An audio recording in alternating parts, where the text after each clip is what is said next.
The Dolly Infirmary.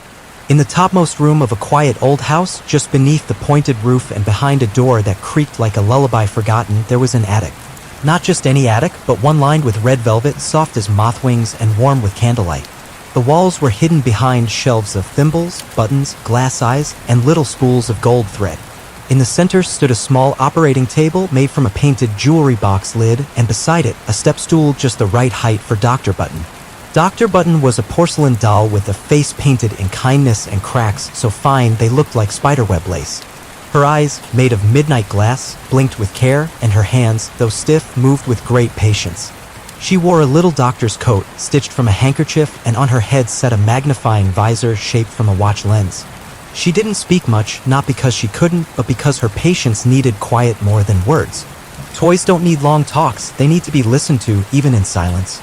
Tonight, she was working on a very special case. Laid gently on her table was a music box shaped like a carousel horse. Its paint had faded and the golden pole it once spun upon had come loose from the base. Worst of all, its music, the gentle twinkling tune it once played when opened, was gone. No matter how Dr. Button wound the key, only a dry clicking sound came out. She peered inside with her visor, listening. Not with ears, but with the feeling dolls had in their chest cavities when something was missing. Then she reached for a tiny tool made from a needle and a cork handle, propped the lid open, and whispered, "You're holding your breath." The music box didn't answer, but Dr. Button smiled. She knew what to do. She turned to the shelf marked Remedies and Reveries and pulled down a jar filled with lullabies. Each was a swirl of colored mist, labeled in tiny cursive. First nap, cloud drift, beneath the crib mobile. She selected one labeled Forgotten Tune, uncorked it, and let the lullaby leak into the air like a sigh. Then gently she hummed it, but backward. The room tingled. The carousel horse shivered. And a soft tingling filled the space like bells dipped in cream. The carousel spun slowly. One full turn. The music box was breathing again. Dr. Button replaced the lid, oiled the key, and wound it once. The melody rose, quiet and sleepy, but whole. She smiled and patted the wooden base like a proud parent. "Rest now," she whispered. "You'll sing again tomorrow." Just then, the door creaked. A puff of dust lifted from the floorboards. A shadow moved in the light of the small attic lantern. It was Mr. Pockets, the velvet rabbit who worked as Dr. Button's assistant. His ears were flopped, and his stitched mouth was shaped in permanent concern. "We've got to walk in," he said in his gravelly fabric voice. Dr. Button nodded. "Bring them in." Mr. Pockets stepped aside, and a pair of tiny wheels rolled over the velvet floor. It was a toy train, no longer shiny, missing one wheel, and trailing smoke made from gray yarn. Its whistle had gone silent. Its caboose was cracked. Dr. Button leaned forward and blinked once. "Let's see what we can do." The toy train trembled as Mr. Pockets lifted it carefully onto the table. Its wheels clicked weakly, and a soft hiss escaped its funnel like a tired sigh. Dr. Button stepped closer and placed one porcelain hand gently on the engine's front. "What's hurting?" she asked, her voice no louder than the rustle of tissue paper. The train didn't speak, but his whistle let out a faint puff that smelled faintly of forgotten tracks and dust-covered shelves. His name painted in faded gold on the side read Bumblechuff. Dr. Button traced her fingers down his body. One side of his engine was dented. His bell was silent. One of his cars held tiny plastic animals, all jumbled as if a jolt had sent them tumbling mid-journey. Mr. Pockets rubbed his paw over his chin. "Crash?" Dr. Button nodded. "Or a fall from the top shelf." She turned to her toolkit. From it, she pulled a spool of copper cobweb thread harvested during the last full moon and a tiny needle made from a fishbone. Carefully, she stitched along Bumblechuff's cracked seam, whispering to the thread, "Hold steady. Remember the rhythm." As she worked, the yarn smoke from his funnel began to settle. His trembling slowed. Next came the missing wheel. Mr. Pockets opened a drawer marked Old Knees and Lost Screws, rummaging with care until he found a wooden button just the right size. Dr. Button measured, sanded it with a moth's wing, and fit it into place. A faint whistle echoed in the room. She paused. "There you are." But there was one last thing. She opened Bumblechuff's caboose, where a tiny compartment for dreams used to be. It was empty now, lined only with dust and a single, cracked marble. Dr. Button frowned softly. Every train, especially toy trains, needed something to carry besides passengers. Something soft. Something secret. She stepped toward her shelf of bottled giggles and bedtime yawns. Selecting one labeled Warm Blanket Smell, she poured it gently into the compartment. It swirled like fog, then sank into the train's wood, glowing briefly. When she closed the hatch, Bumblechuff gave a low, satisfied chew. "He's ready," Dr. Button said. Mr. Pockets gently lifted the train from the table. The button wheel rolled smoothly now. The smoke trailed in a perfect little puff behind. As he wheeled him to the velvet bench, the resting spot for healing toys, Dr. Button cleaned her tools, humming quietly. Her voice was small, but the room seemed to hum with her. Outside, a storm tapped gently on the attic window. Rain always brought more patience. As the clock ticked past midnight, the floorboards creaked again. Another visitor. This time, it was a stuffed bear with his stuffing leaking from the seams and his glass eyes dim. He was carried in the arms of a wind-up ballerina. "Please," she whispered, tears threatening to rust her key. "He can't sleep." Dr. Button looked at the teddy's chest. Torn stitches where a heart once thumped with the joy of being hugged. She nodded and motioned him to the table. Mr. Pockets closed the door behind them. The wind outside howled. Inside, Dr. Button got to work. The teddy bear lay flat on the velvet-covered table, his fur matted and his limbs too loose to hold a proper cuddle. His name, once embroidered on his foot, was barely readable now, just a few faded threads. B.J.Y. Maybe Benny. Or Boji. Dr. Button didn't ask. Names weren't always important, but hearts were. She touched his chest with 2 fingers. The spot where a child's love once pulsed was torn wide open, a sad little hollow where stuffing had spilled out like dreams too heavy to hold. Dr. Button's brow creased gently. "You've been hugged too much," she murmured, and then left alone too long. The wind-up ballerina sniffled, her tulle skirt drooping. "He was mine," she said, voice wobbling. "But my key wore down and I couldn't move to reach him when he fell." Dr. Button offered her a soft cloth to dab her eyes. Toys break. Not from being forgotten, but from waiting too long to be remembered. The ballerina nodded, tears slipping from the corners of her painted eyes. Mr. Pockets handed Dr. Button a small jar. Inside it shimmered like frost on moonlight, cobweb thread spun by attic spiders under the solstice moon. Rare stuff. Delicate. Strong enough to hold a heartbeat. Dr. Button threaded her needle and leaned in. She stitched slowly, carefully, not just closing the tear, but spinning the thread into a new pattern, something gentle and round and warm. As she worked, she whispered the old lullaby used for soft toys who had been left in boxes too long. "Hold me still, and I'll hold you. Patch the night with silver glue. Soft the thread and soft the sigh. Dreams don't end, they only lie." The thread glowed faintly as it sank into the teddy's fur. His limbs shifted slightly, almost as if in sleep. His chest began to rise and fall with a soft rhythm.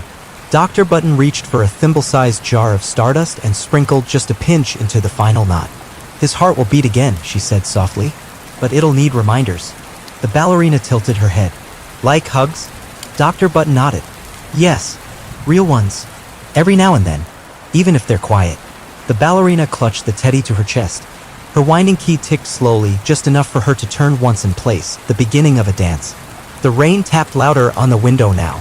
From across the room came a slow clapping sound. It was a jack-in-the-box who had watched the whole operation from his perch near the lamp. His hands were patched with tape and his box squeaked when he clapped, but he looked impressed. "Nice stitch work," he said. "That cobweb thread is magic." Dr. Button smiled politely. "It's not the thread. It's the listening." Just then, a flicker passed across the room. The attic lights dimmed only slightly, but enough to make the shadows stretch long across the velvet floor.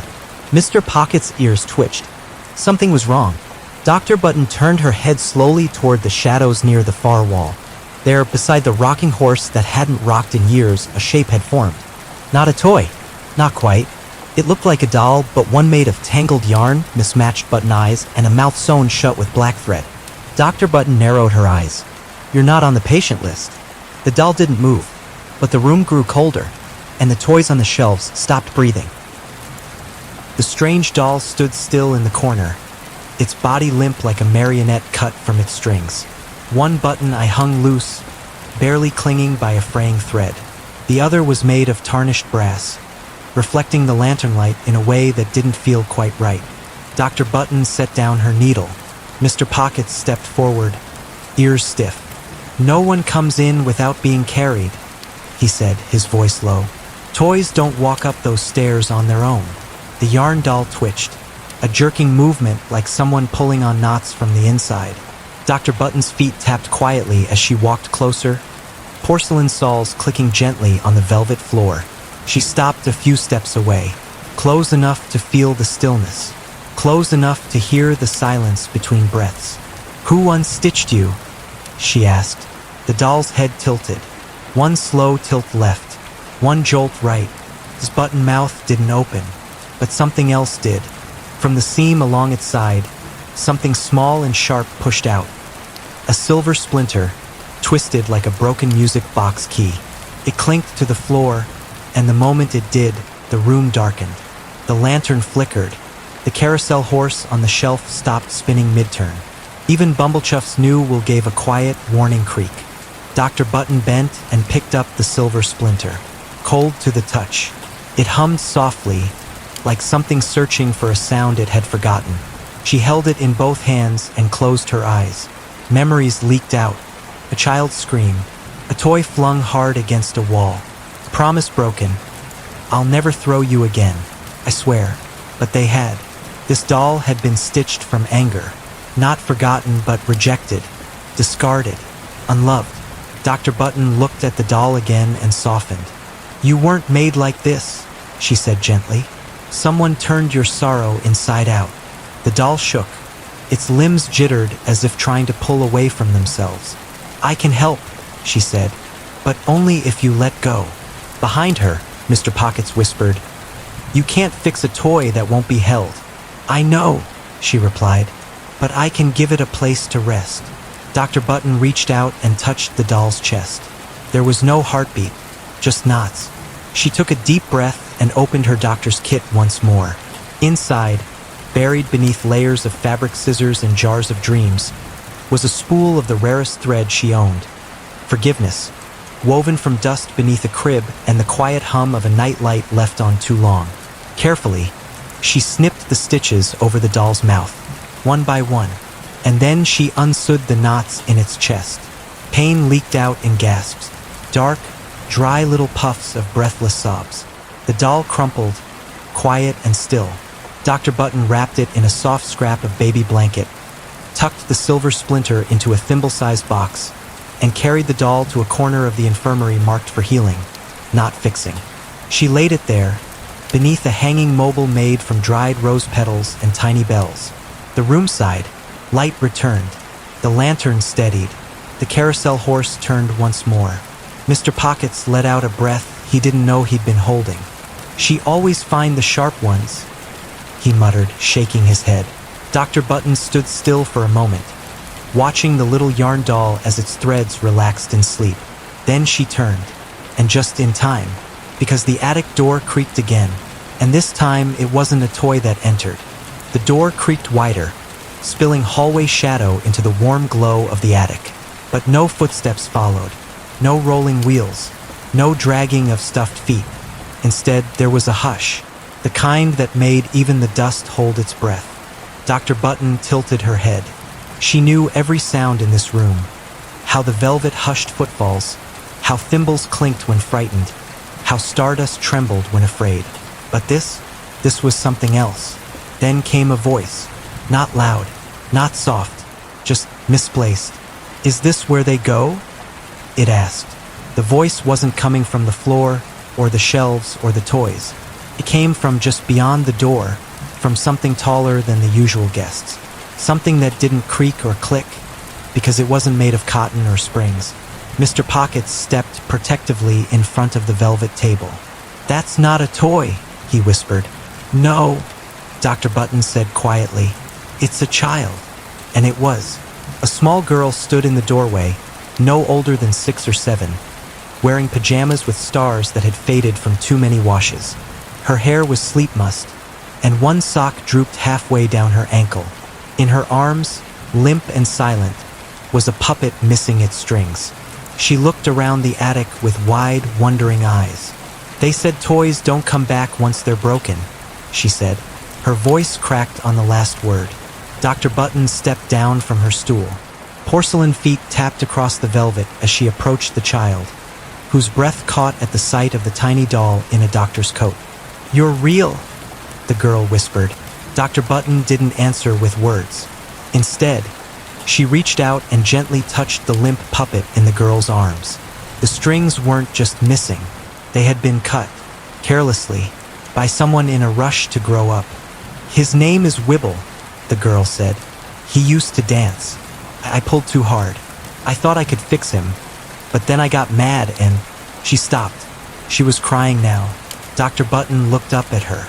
"Will you let me try?" The girl nodded. With great care, Dr. Button took the puppet from her arms and laid him on the table. Mr. Pockets offered her a clean cloth to sit on, just beside the bench where the carousel rested and Bumblechuff slept. She sat cross-legged, silent, watching. Dr. Button opened her drawer marked strings and songs, and took out a special bundle of silver thread. It shimmered like starlight, humming softly with potential. "These aren't strings," Mr. Pockets explained. "They're wishes that haven't decided what they want to be yet." The girl blinked. "Wishes?" Dr. Button tied the first thread to Wibble's shoulder, whispering, "Move again when she's ready." Another to his wrist. "Forgive without forgetting." Another to his foot. "Be silly, be steady." And the last to his tiny wooden heart. "Feel what she does, even when she says nothing." With each knot, Wibble's limbs began to lift, not with stiffness but with soft, floating movement. The puppet rose slowly from the table, arms gently outstretched. He turned toward the girl and gave the smallest, bravest bow. The child's face broke into the kind of smile only lost things can bring back. She reached out, her fingers brushing his wooden hand. "I missed you," she whispered. Wibble nodded, and somewhere, in the folds of the attic's velvet walls, a bell chimed softly. A healed bond, a mended friend.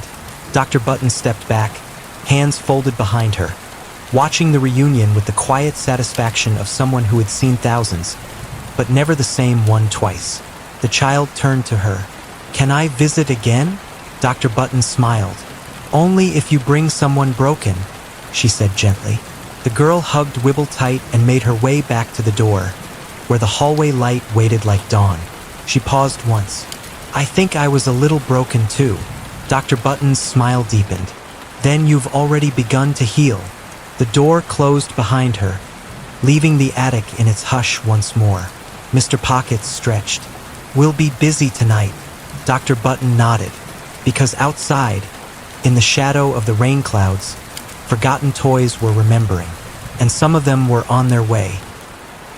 The rain had settled into a steady rhythm now, like fingers drumming softly on an old lullaby.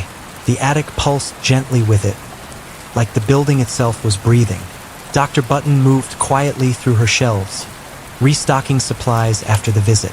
She refilled the cobweb thread drawer, labeled a new jar of midnight giggle residue, rewound a tiny spool of tear-absorbing ribbon. Everything had its place here, even the broken. Mr. Pockets stood beside the window, peeking through a gap in the velvet curtain. "Storm's pulling up memories," he said. "Feel it in my seams." Dr. Button nodded. "They'll be arriving soon." As if in answer, the dumbwaiter in the corner, a little wooden lift that ran from the attic down through the house, rattled faintly. It hadn't been used in weeks. Clunk, scrape, ding. A delivery. Mr. Pockets opened the hatch, and a small bundle rolled out onto the padded shelf. It was wrapped in yellowed tissue paper tied with ribbon. A note was pinned to the top, written in shaky crayon. "Help him. He's scared of the dark now." Inside was a nightlight shaped like a hedgehog. His plastic shell was cracked.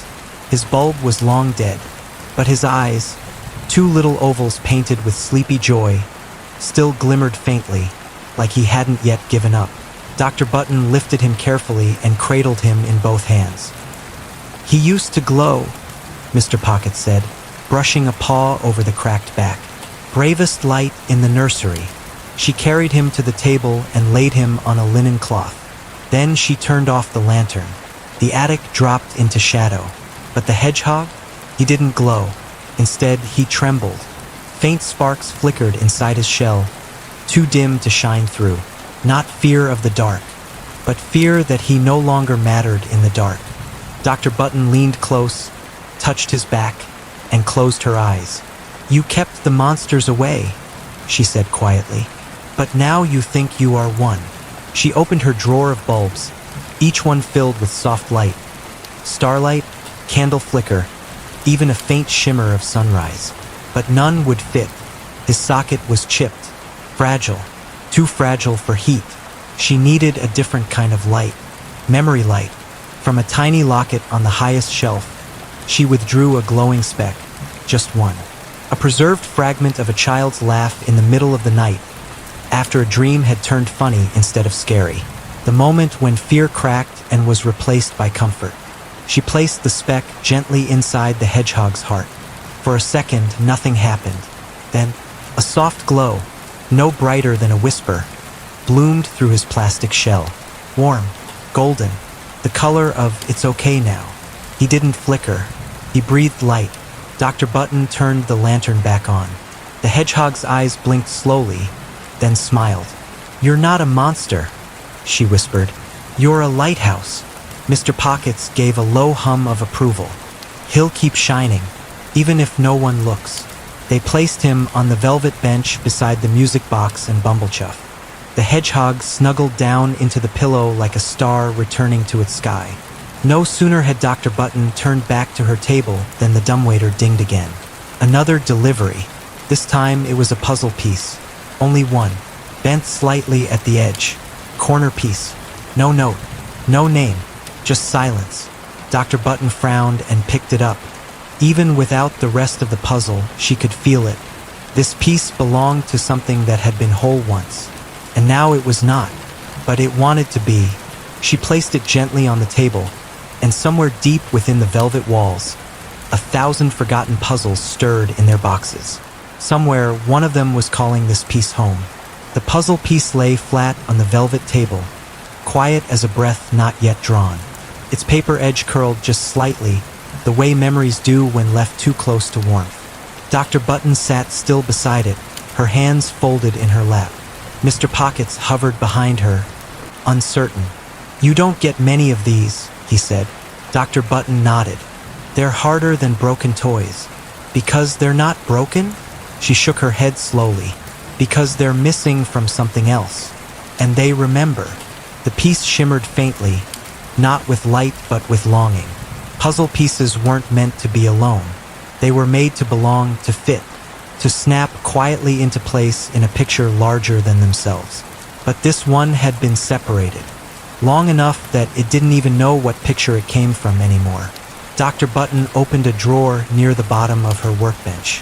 Inside, stacked neatly, were fragments, map corners, domino halves, scattered screws that remembered the shape of toys now lost forever. And among them, puzzle fragments. She took out a padded book labeled Unfound Things and turned its pages slowly. Each page held sketches and half-faded outlines, puzzle ghosts, drawings of finished pictures that had never quite been completed. She laid the lone piece against one of the outlines. Didn't match. Another. Still no. On the third page, something shifted. The shape of a sky. A child's drawing of a swing set in the clouds. Crayon blue, a little off-center. Dr. Button pressed the piece gently into the shape. Clicked, only faintly, but it was a click all the same. She let out a breath and closed the book.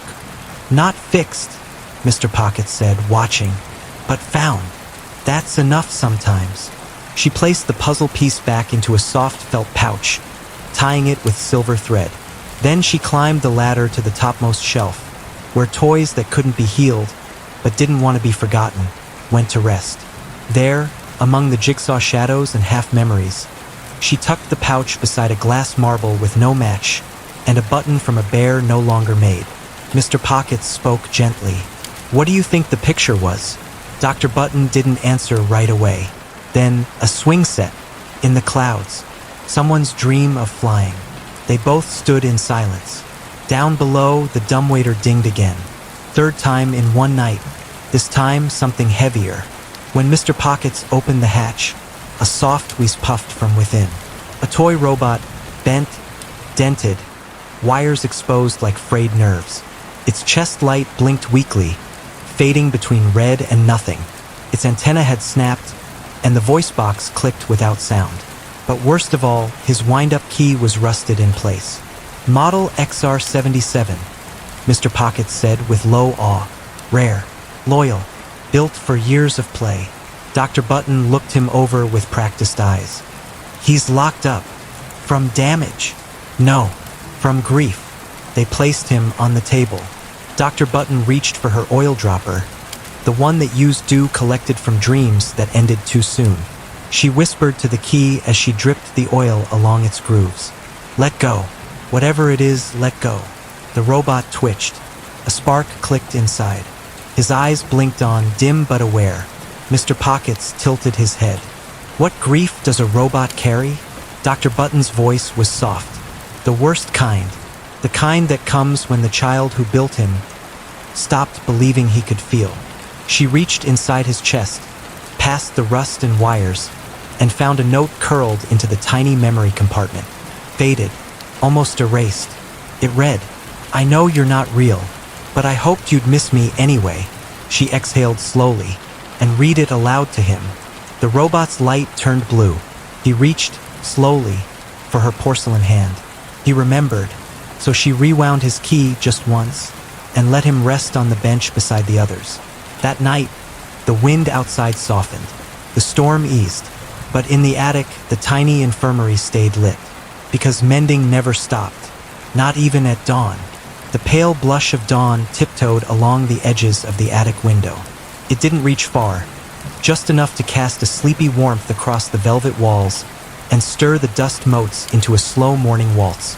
Most of the toys on the velvet bench slumbered peacefully now. Bumblechuff's smoke puffed in slow, steady yarn coils. The music box carousel spun a half-turn, paused, and spun again. Even the little hedgehog glowed softly, a golden breath between shadows. Dr. Button stood still for a moment, arms folded behind her back, eyes gently closed. She didn't sleep, not exactly, but she had her own version of rest. She listened to the stillness, then creak, not the dumbwaiter, not the window, but the floorboard one near the trunk. Mr. Pockets turned, ears flicking. No delivery this time. Dr. Button opened her eyes. The old trunk near the far corner, the one kept locked with a hair ribbon and a rusty bell, had unlatched itself. Just a little, enough to whisper. Dr. Button crossed the attic carefully. She touched the trunk's lid. It was cold. The ribbon untied itself. The bell gave a hollow jingle, and the trunk creaked open. Inside lay something old, toy soldier, but unlike any she'd ever treated before. His paint had faded to the color of ash. One leg, stiff and splintered, was held together with a pin and thread, not unlike her own joints. His little wooden mouth was still. His eyes, once proud and painted bold, had peeled to gray. He didn't move, but he was awake. Dr. Button looked down at him. "Sergeant," she said softly. Not a question, an observation. The toy soldier blinked once. His head turned slightly toward her, and his jaw creaked open. "I was the last one." His voice was brittle as autumn leaves. "I held the line. All the others broke. Fell behind the dresser. Lost their buttons. I didn't." "You stayed standing," she said. "I had to." His fingers clenched weakly. "The child said I was the bravest. Couldn't fall. Not even when the dog chewed off my foot." Dr. Button reached in and gently lifted him out of the trunk. He was lighter than he should have been, like memory alone was keeping him from collapsing. She set him on the table. Mr. Pockets approached slowly, quiet as snowfall. "I buried them," the soldier whispered. "The others, the whole platoon, Toothpick Pete, Drumroll Jones, even Captain Marble-Eye." His voice cracked. "I lined them up, each with a thread of ribbon. One final march, and then I locked myself in." Dr. Button didn't touch him yet. She simply sat beside him. "You were brave," she said softly. "Too brave for too long." The soldier trembled. "What happens to a toy when it forgets how to play?" Dr. Button reached for a small box hidden beneath her table. Inside were tiny scraps of laughter, moments not whole enough to bottle, but too real to throw away. She took out a single flicker, the sound of a child yelling "charge" while leaping from a sofa fortress, a pretend sword clashing against a cushion wall, the roar of a stuffed dragon in retreat. She cupped it in both hands and gently blew it toward the soldier. It wrapped around him like sunlight through shutters. His stiff shoulders relaxed. His missing foot shimmered faintly, then reformed just enough to balance again. Not perfect, but present. The soldier gasped. "I forgot," he said, tears welling in paint-worn eyes. "I forgot how good it felt to fall on purpose." Dr. Button gave him a soft nod. "You're allowed to rest now." He saluted her with a wobbly arm, and for the first time in decades, the soldier sat down. Not because he had to, but because he could. Mr. Pockets gently rolled over a button-shaped medal, a gift from another retired soldier long ago. Dr. Button pinned it to the old toy's chest. "Welcome home," she said. The attic held its breath for a moment. Then, far below, the house gave a little sigh. A board settling, a draft shifting, another memory stirred. Another toy was on its way. The infirmary never closed.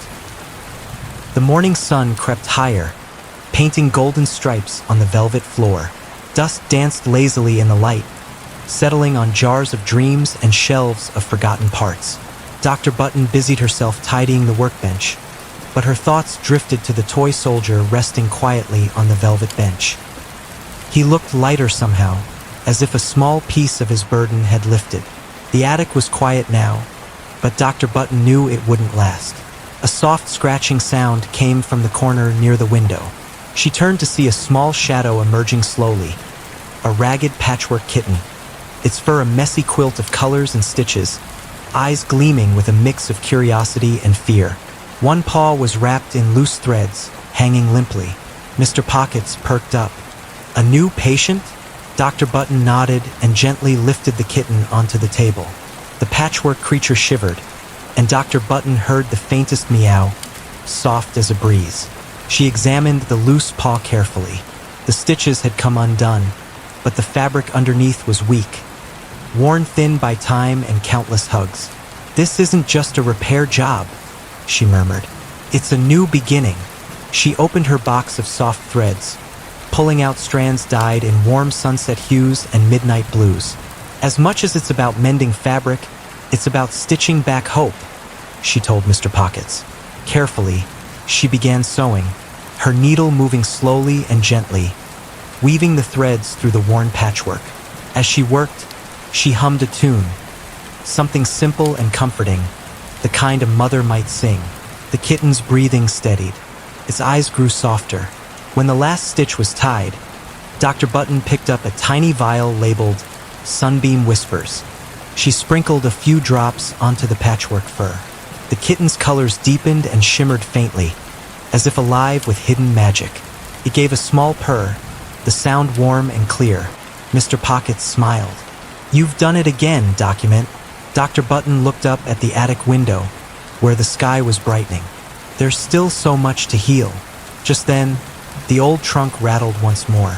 The attic door creaked open, and a pair of small hands appeared, holding a box.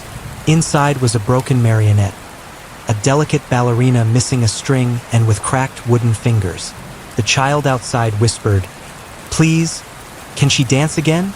Dr. Button smiled gently and nodded, because in this attic, no toy was ever truly lost, only waiting to be found.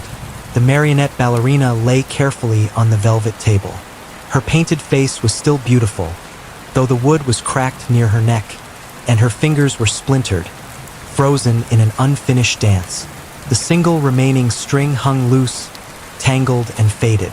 Dr. Button reached into her box of tools and pulled out a spool of silver thread, strong yet light as moonlight, and a tiny pair of scissors made from a broken sewing needle.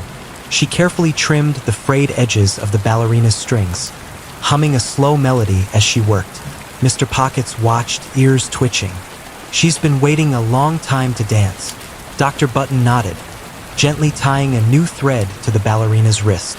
The thread shimmered softly, and the ballerina's hand twitched, a tiny, hopeful movement. "We'll have to be patient," Dr. Button said. "Dancing is about trust, not speed." Slowly, she replaced each missing string, knotting with care, wrapping with quiet encouragement. Each string carried a wish, to spin without fear, to leap without falling, to be seen and loved again. When the last thread was in place, Dr. Button held the ballerina upright. The tiny wooden fingers flexed, then reached out. Mr. Pockets gave a soft sigh of relief. the attic filled with a faint, sweet music, the kind that comes from a box opening just right, the quiet promise of a first pirouette. Dr. Button smiled and whispered, "Dance when you're ready." The ballerina shifted. Then, as if remembering a long-forgotten dream, she twirled once, delicate and slow. Her wooden feet tapped a rhythm on the velvet floor. The music box nearby chimed softly in harmony. Outside, the child watching through the attic door smiled wide, eyes bright with wonder. Dr. Button looked at Mr. Pockets. "We've given her back more than strings tonight. More than a dance," he said softly. As the morning grew brighter, the attic brimmed with new hope, a quiet reminder that even broken things could find their way back to light. And in the heart of the attic, beneath the velvet sky, Dr. Button and Mr. Pockets waited for the next visitor, for the next story, for the next chance to heal. As the day stretched on, the attic seemed to hum quietly with the gentle pulse of healing. Light filtered through dusty windows, catching threads of stardust that floated lazily in the air. Dr. Button sat at her table, cleaning the tiny tools with the softest cloth, while Mr. Pockets organized the shelves, his paws moving carefully among glass jars and delicate fabrics. Suddenly, a faint knock echoed from the attic door. Dr. Button's eyes lifted. The knock came again, soft, hesitant, but unmistakable. Mr. Pockets padded over to the door and opened it just a crack. A small boy stood there, clutching a wooden horse. The horse's mane was worn smooth from countless rides, but one leg hung loose, swaying dangerously. I broke him," the boy said quietly, voice trembling. "Can you fix him?" Dr. Button smiled gently and beckoned him inside. The boy carefully placed the horse on the table. Dr. Button examined the loose leg. It wobbled like a young sapling in the wind, barely attached by a thin splinter of wood and faded glue.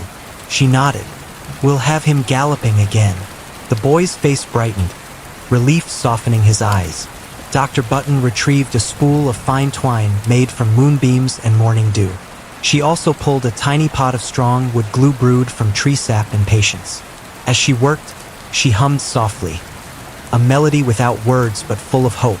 She wrapped the leg gently, stitching with twine, binding it with care, then applied the glue to seal the splintered wood. The horse stood sturdier now.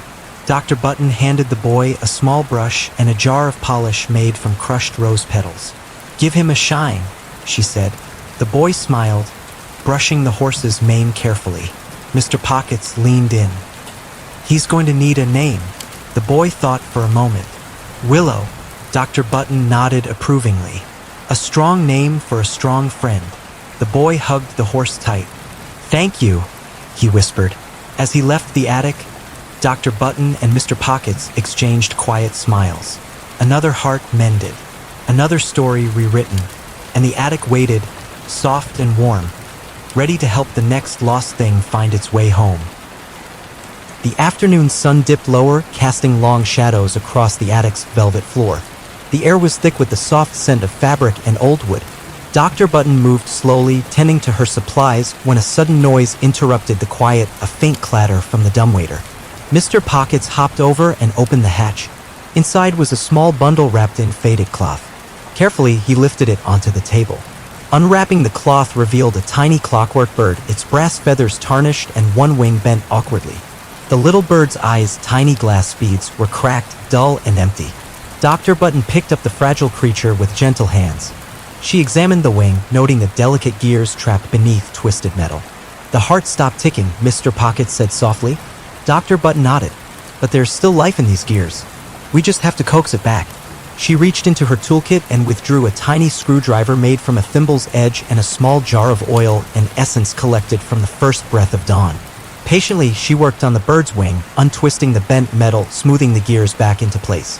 Her fingers moved with care, coaxing life back into the delicate machine.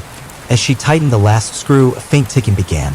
The clockwork bird fluttered its bent wing hesitantly. Mr. Pockets grinned, a little wobbly but moving. Dr. Button set the bird down on a perch fashioned from an old music box spring. The bird tilted its head and gave a soft, melodic chirp, the first sound it had made in what felt like forever. The attic seemed to brighten.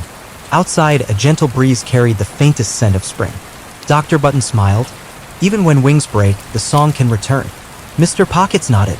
Just needs the right hands to help it fly again. The clockwork bird chirped again, and the attic held its breath, full of hope and light. And somewhere, deep within the velvet walls, the promise of healing whispered softly. Night had fallen over the attic, and the lantern cast gentle pools of warm light across the velvet-lined walls. The music box softly chimed its lullaby, weaving through the quiet like a soothing breeze. Dr. Button sat in her usual spot, her delicate hands folded in her lap, listening to the soft sounds of healing. A sudden creak stirred her attention. The attic door, usually heavy and secure, opened just a sliver. A small shadow slipped inside, carrying something wrapped carefully in a faded blanket. Mr. Pockets stirred from his perch by the window and tilted his head. Another visitor? Dr. Button rose gracefully and moved toward the door. There, a young girl stood hesitantly, eyes wide with hope and worry. In her arms was a ragged stuffed rabbit, its fur worn thin, ears bent, and one button eye missing. "Can you fix her?" the girl asked softly. "She's been my best friend forever, but I think she's too broken now." Dr. Button smiled gently and beckoned the girl inside. "Let's see what we can do," she said. The rabbit was placed carefully on the velvet table. Its stuffing had thinned and its seams were frayed, but the love sewn into its fabric was still strong. Dr. Button took out her finest threads, soft cotton spun with moonlight, and a tiny needle made from a silver pin. She worked slowly, repairing torn seams, reinforcing weak spots, and stitching in a new button eye shimmering with a tiny sparkle of stardust. As she sewed, she hummed a tender tune, a lullaby that seemed to wrap the rabbit in a gentle embrace. The girl watched, her breath catching as the stuffed rabbit seemed to regain strength with each stitch.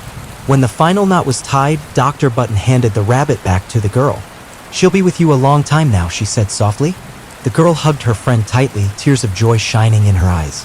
"Thank you," she whispered. Dr. Button watched as the girl left, feeling the warmth of another heart mended. Mr. Pockets sighed happily. "It never gets old, does it?" "No," Dr. Button replied, "because love is the strongest thread of all." The attic settled back into quiet, but Dr. Button knew the night was far from over. More broken things, more lost stories, more healing to do. Because in the Dolly Infirmary, every night was a new beginning. A deep silence fell over the attic, broken only by the gentle ticking of the restored clockwork bird perched on its spring. The air smelled faintly of lavender and old paper, and the velvet curtains fluttered softly with a midnight breeze. Dr. Button sat quietly, her gaze fixed on the window where stars peeked through the night sky like scattered diamonds. The infirmary had seen many visitors tonight, each carrying a story stitched with hope and sorrow. Suddenly, a soft rustling came from a shadowed corner. Mr. Pockets twitched his whiskers and padded over. There, hidden beneath a pile of forgotten scarves and dusty quilts, was a tiny box, a music box, but one that was silent. Dr. Button's eyes brightened. She lifted the box gently and placed it on the table. The wood was cracked, the painted roses faded, and the key was missing. "Silent music boxes are the saddest," she murmured. Mr. Pockets nodded. "No lullaby to suit their nights." Dr. Button opened the lid. Inside, the delicate gears lay still, coated in a thin layer of dust. She picked up a small brush and began clearing away the years, whispering a song backwards, a lullaby she'd learned long ago, once said to bring silence back to life. As she sang softly, the gears began to move, tiny cogs clicking back into place. But the key was still missing. Dr. Button smiled faintly and reached into her pocket, pulling out a tiny silver key she had found months ago, hidden in the folds of an old doll's dress. She inserted it carefully. The music box shuddered and then began to play, a sweet, haunting melody that filled the attic with warmth. Mr. Pockets twitched happily. "There's the music." Dr. Button closed her eyes, letting the melody wash over her. The music box's song was a memory of childhood laughter, of whispered secrets, of nights filled with dreams. For a moment, the attic felt alive with magic. Then the music slowed and stopped. But the silence was no longer empty. It was full of hope. Dr. Button placed the music box on the velvet bench next to the toys who had already found their second chances. "Music always finds a way back," she whispered. And somewhere deep in the attic, a small voice hummed the lullaby once more. The attic settled into a gentle quiet, but Dr. Button knew better than to trust the stillness for long. Every corner of the room held stories waiting to be told, waiting for hands that could mend what was broken, no matter how small. A soft tapping came from the window ledge. Dr. Button turned and saw a small figure perched there, a wooden bird carved in the shape of a sparrow with chipped paint and a cracked wing. It looked as fragile as a whispered secret. Mr. Pockets padded over and gently nudged the bird. Looks like someone's been waiting a long time. Dr. Button reached up and brought the bird inside. She set it carefully on the work table, inspecting the broken wing. It's more than just the wing, she said quietly. This bird hasn't flown in a very long time. She opened a small box labeled Wings and Wishes and pulled out a tiny spool of shimmering thread, spun from moonlight and the breath of morning clouds. She threaded her needle carefully and began stitching along the cracked wing. The bird stirred as the thread passed through its wood, a soft humming filling the air. Dr. Button whispered, "Fly again, little one." As the last stitch was tied, the bird stretched its wing tentatively, then flapped once, twice. It hopped softly on the table. Mr. Pocket smiled. "A small miracle." Dr. Button smiled back, her heart warm with quiet pride. Outside the window, the sky turned from navy to soft lavender, signaling the coming dawn. Another day, another chance to heal. And the Dolly Infirmary waited patiently for the next visitor, the next broken thing, the next story ready to be mended. As the first rays of morning filtered softly through the attic window, the room felt wrapped in a gentle glow. Dr. Button was tidying her tools when a faint, uneven tapping sounded from the old wooden door. She paused, listening. The tapping came again, slow and deliberate. Mr. Pockets twitched his ears and crept to the door. With a quiet creak, it opened to reveal a small boy clutching a worn-out train engine. Its paint was chipped, the wheels stuck, and the whistle silent. The boy's eyes were hopeful but wary. "Can you fix him?" the boy asked, voice barely above a whisper. Dr. Button smiled warmly. "Let's see what's wrong." She lifted the train gently onto the table. The wheels were jammed tight with dirt and dust, and the whistle's tiny valve was bent. With careful hands, she cleaned the wheels with a soft brush, then reached into her toolkit for a special oil made from the first drops of morning dew. She dripped it onto the wheels, gently turning them until they began to move smoothly. Next, she examined the whistle and straightened the valve with a slender pair of tweezers. "Almost ready," she said softly. The boy watched intently as she wound the train's tiny key, then set it on the velvet floor. With a soft click, the engine chugged forward, wheels turning, whistle singing a quiet, happy toot. The boy's face lit up with pure joy. "Thank you," he exclaimed, hugging the train tight. Dr. Button watched him go, heart swelling. Mr. Pockets gave a contented sigh. The smallest engines often carry the biggest dreams. Dr. Button nodded. And they all deserve a chance to run again. The attic sighed with satisfaction, knowing another story had been given life. And as the sun climbed higher, the Dolly Infirmary waited, ready for the next visitor, the next healing, the next hope. The afternoon shadows stretched long and soft across the attic floor. Dust motes drifted lazily in the warm golden light, settling gently on jars filled with dreams and bits of forgotten magic. Dr. Button was seated at her table, carefully mending a delicate porcelain bunny with a cracked ear. Suddenly, a soft shuffling sound came from the corner near the window. Dr. Button looked up to see a small, worn-out jack-in-the-box slowly rocking on its own, its faded paint chipped but the smile still wide and welcoming.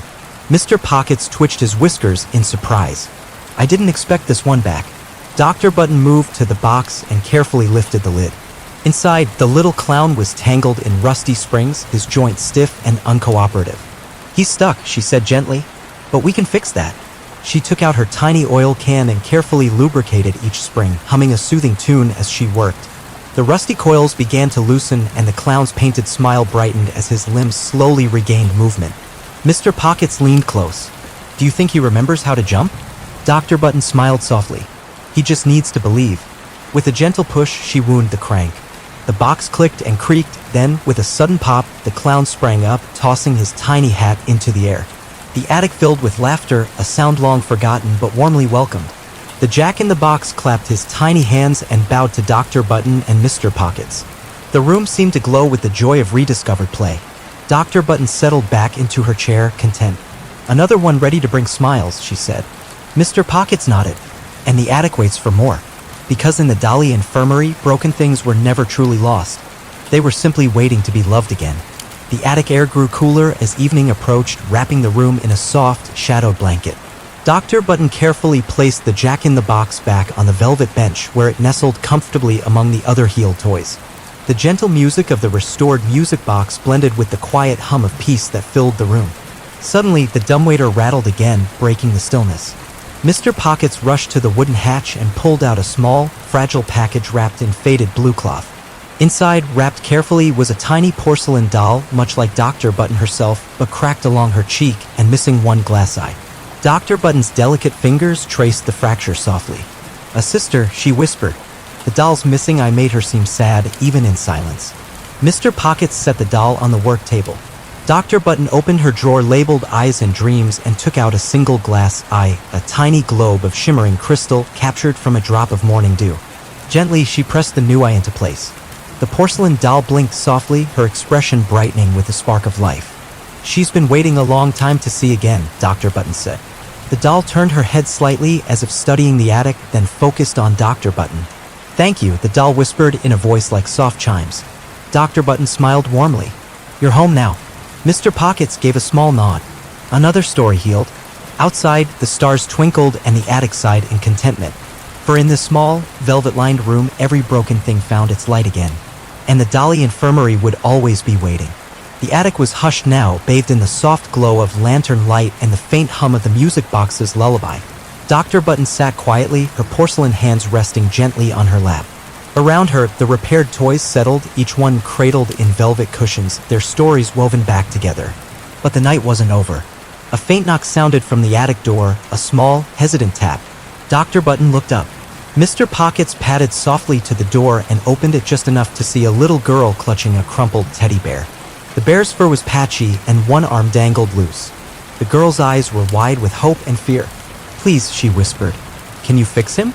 Dr. Button smiled gently and beckoned her inside. She took the teddy bear, inspecting the torn arm. The stuffing was spilling out and the fabric was threadbare. Dr. Button gathered soft cotton, spun with moonlight, and began to sew. Her needle wove through the teddy's fur with gentle care, stitching the arm back to the body. As she worked, she hummed the lullaby backward, the strange magic weaving through each stitch. The teddy bear's arm twitched, then relaxed. The girl's face lit up with joy. Thank you, she said, hugging the bear tightly. Dr. Button watched the girl leave, her heart full.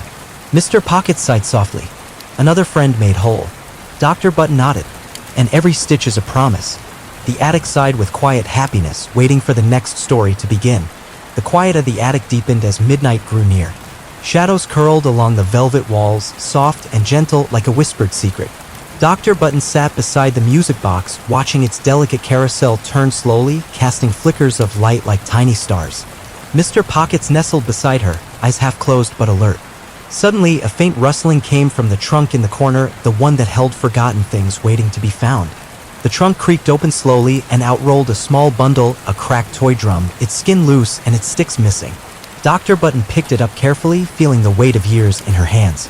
She looked at Mr. Pockets. This drum hasn't beaten in a long time. Mr. Pockets gave a soft hum. It's waiting to sound again. Dr. Button reached into her supplies and pulled out a patch of soft leather, thread spun from moonlight, and 2 tiny wooden sticks. She wrapped the leather tightly around the drum's frame and stitched it firmly into place. Then she carved the sticks from a piece of old oak, sanding them smooth and perfect. When the repairs were done, Dr. Button tapped the drum gently. A soft beat echoed through the attic, a steady, comforting rhythm. Mr. Pockets twitched his tail in time.